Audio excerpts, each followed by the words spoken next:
Welcome back, guys. Welcome to another episode of Just the Radio. The second one for the day, and the second lady who is also an influencer and also very prominent on social media and has done great things on social media and continues to do it. So Jacqui, welcome and thank you very much. Thanks for having me.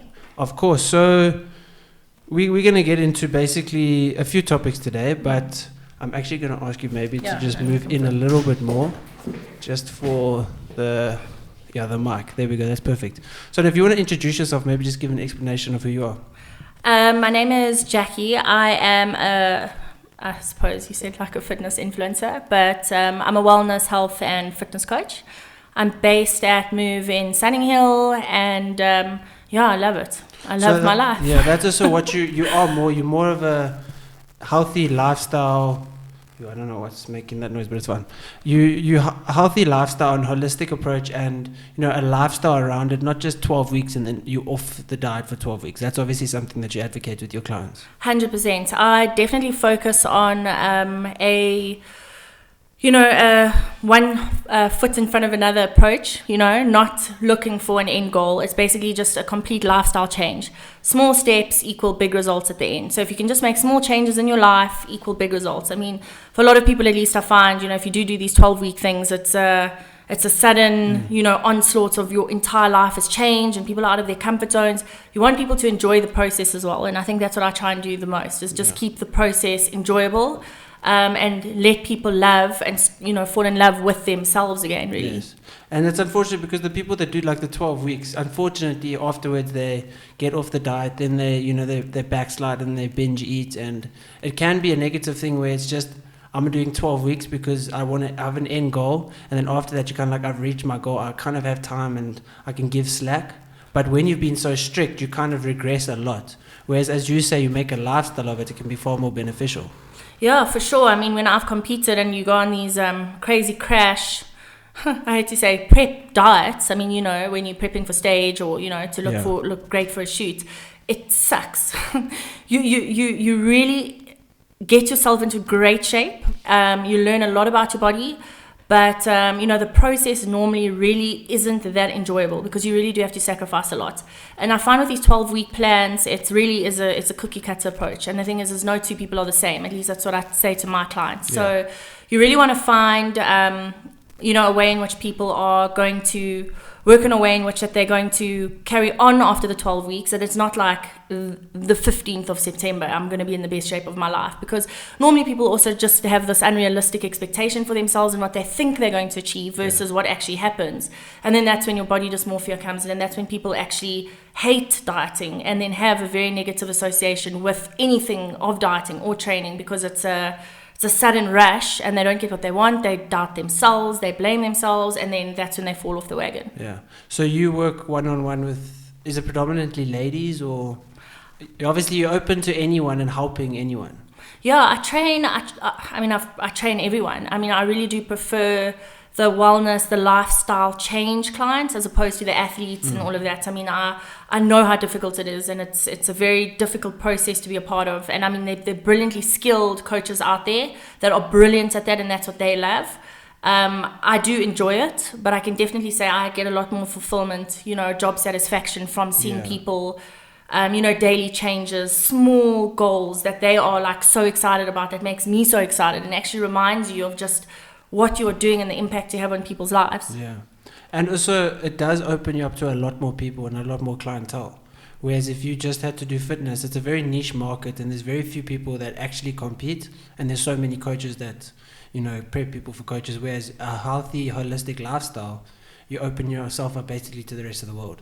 For sure. The only challenge is there's so many Herbalife people and things like that with respect, that everyone has this holistic wellness approach. The thing is I try to do the full turnkey solution. So it's not just the diet, it's the training, it's what's happening in your mind, what's happening, with respect at people's homes, their family life, so it's a really full turnkey solution. So I try and really be a part of a bigger picture as opposed to kind of like a micro experience, of just competing and then you at one place, So really I become quite integrated in people's lives, which I really enjoy. And that's also an approach that you do for yourself, Is also the whole holistic approach? What you do a holistic approach, but very strict holistic approach. It's not like I feel like a pizza today, I'm gonna have a pizza. It's I feel like a pizza today, but I've said on Saturday I'll have a pizza. I'm really bad. Like, to be fair, I'm very lucky. I have some relative genetics. I mean, I suppose genetics is a whole other discussion, but I love training. I literally train to eat. It sounds terrible. Like, I'm one of those, like, I love training. I love being fit. I like being strong. So you genetically can kind of get away with eating bad and then still look relatively, well, good.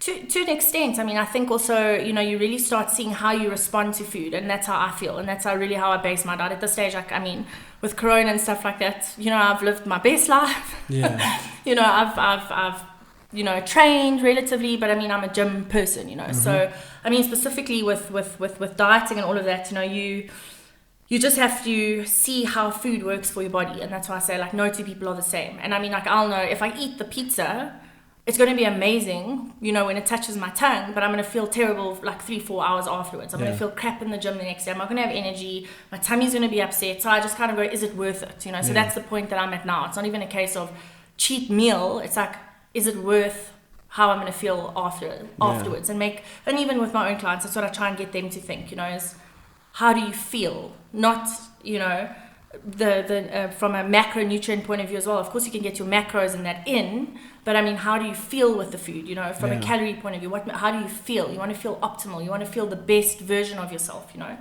So you actually just came from a photo shoot, and that's you building a personal brand on social media, and that's something that you've obviously done very well. How have you kind of built your own personal brand? What is, you know, the things that you've kind of had to, because you've learned along the way, I assume. Yeah, it's a very interesting process. I think for a lot of people, especially in South Africa, I kind of fell into fitness, I suppose. I had my daughter, and then I was always like training, and my previous coach just was like, well, just have a goal. And then I was like, okay, well, I'm going to train for you know, WBFF, where I won my pro card. And it was a really great experience. But then after that, you know, I never thought of it to be a career. I mean, I've studied psychology, you know, I'm a qualified chef. You know, I've done a lot of other things, which I think has broadened my mind to not a very small mindset, if that makes sense. So there is a bigger picture. There is always opportunity for people. And then, I mean, when I won my pro card, I came back and I was like, I really enjoy this. You know, at times when I was eating asparagus and flipping hake on the streets of London, you hate your life, but you look back at it and it's the lessons that you learn in that experience that really create who you become, you know, that you can then impart that wisdom and that knowledge to people, you know.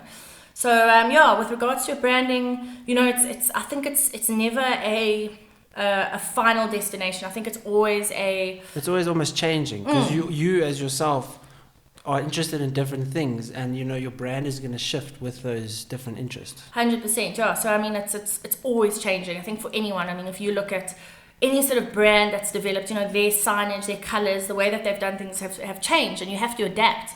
Today's day and age, you really have to be as adaptable as possible and sort of apply to what your following is and what your market is, you know. So I mean, that's what I'm trying to do, you know, and you sort of see who your followers are and where you want to go. I mean, I definitely have a plan now, you know, where I'm working towards and finding my space now with the holistic training and the wellness side of things. So it's always changing, you know, and I think the world and people and their expectations will always change, and naturally your own branding and your own sort of like evolution in yourself will change as well. How have you changed? Obviously, you said you almost stumbled kind of onto fitness and into the fitness scene. How have you changed from maybe when you started Instagram and trying to, or let's say from your first sponsor and your first brand that wanted to use you? How have you changed your own personal brand and your social media? How has it changed in general? When you start, I suppose, at least with Instagram, you know, you just kind of post photos and then people like them, and you know, you come up with some inspirational quotes or how you're feeling on that day, you know, not that you try and be anything specific, and then you kind of see where the sort of traction comes in, and you sort of see when you start working with certain brands what their expectations are of you. I mean, my first sponsor was